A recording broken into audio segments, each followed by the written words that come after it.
किसी जंगल में सभी जानवर मिलजुल कर रहते थे। इसी जंगल में एक बहुत घना पेड़ भी था। सभी जानवर उस पेड़ से दूर ही रहते थे, क्योंकि उन सब का मानना था कि उस पेड़ पर भूत रहता है। एक दिन जंगल में भालू आया और वह रहने के लिए जगह ढूंढने लगा। मैं जंगल में तो आ गया, मगर अपनी गुफा कहाँ बनाऊं? अभी भालू को वो भूतिया पेड़ दिखता है। यह जगह थोड़ी डरावनी लगती है, पर यहाँ बहुत शांति है। मुझे अपनी गुफा यही बनानी चाहिए।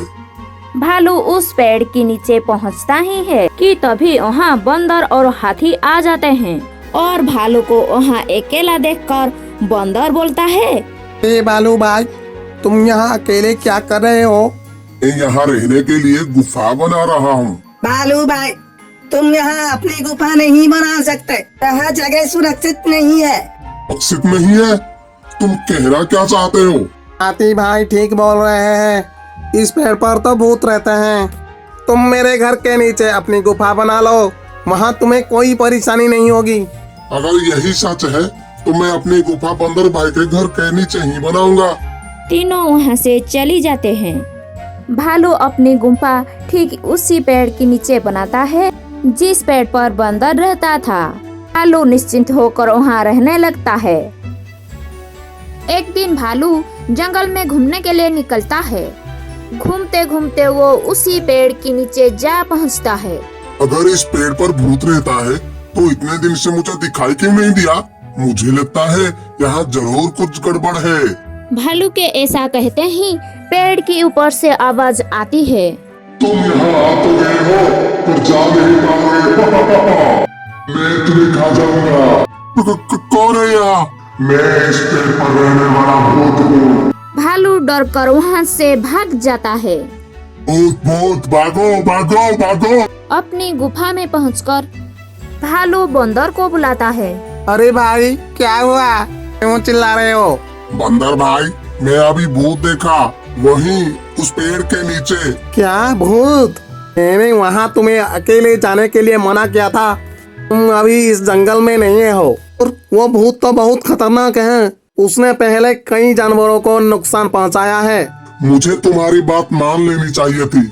आज के बाद वहाँ मैं कभी भी अकेला नहीं जाऊंगा। भालू अब उस पेड़ के पास कभी अकेला नहीं जाता था। एक दिन भालू को जंगल में एक गोरिल्ला दिखता है। लगता है ये गोरिल्ला जंगल में नहीं आया है, वरना आज से पहले तो मैं इसे कभी नहीं देखा। भालू उसके पीछे चल पड़ता है। कुछ दूर जाने के बाद भालू देखता है कि गोरिल्ला उसी पेड़ के ऊपर चढ़ जाता है जिस पेड़ पर भूत रहता है। यह देखकर भालू बंदर के पास जाता है। बंदर भाई, मैं अभी अभी एक गोरिल्ले को भूत वाले पेड़ पर चढ़ते हुए देखा। शायद वो इस जंगल में नहीं आए। पर गोरिल्ला को तो उसकी दुष्टता के कारण काफी समय पहले उसे जंगल से निकाल दिया गया था। तो फिर वो जंगल में क्या कर रहा है और वो भूत वाले पेड़ पर क्यों चढ़ गया? क्या वो नहीं जानता कि उस पेड़ पर भूत रहता है? बंदर सोच में पड़ जाता है। वो समझ जाता है कि पेड़ की भूत के पीछे कोई गहरा राज छुपा है। बंदर रात को भूतिया पेड़ के पास ही एक पेड़ पर चढ़कर छुपकर चिल्लाता है, अरे वाह, बहुत दिनों के बाद किसी गोरिल्ले की खुशबू आ रही है। आज तो पेट भर कर ही खाऊंगा। पर ये गोरिल्ला तो मुझे देख भी नहीं सकता क्योंकि मैं भूत हूँ। गोरिल्ला ये सब सुनकर डर जाता है। वह सभी जंगल की जानवरों को इकट्ठा करता है। फिर वो उन्हें सारी बात बताता है। बंदर अभी भी उसी तरह चिल्ला रहा होता है, आज तो मैं गोरिल्ले की मांस खाकर पेट भरूंगा। पर भूत तो इस पेड़ पर रहता था, तो आवाज उस पेड़ से कैसे आ रहा है? राज, पेड़ पर कोई भूत नहीं रहता। आपने मुझे जंगल से निकाल दिया था, इसलिए मैं इस पेड़ पर आप सबसे छिप कर रहता था। सभी जानवरों को मैंने ही भूत बन के डराया था, इससे कोई मुझे देख ना सके। लेकिन अभी यहाँ सचमुच का भूत आ गया है।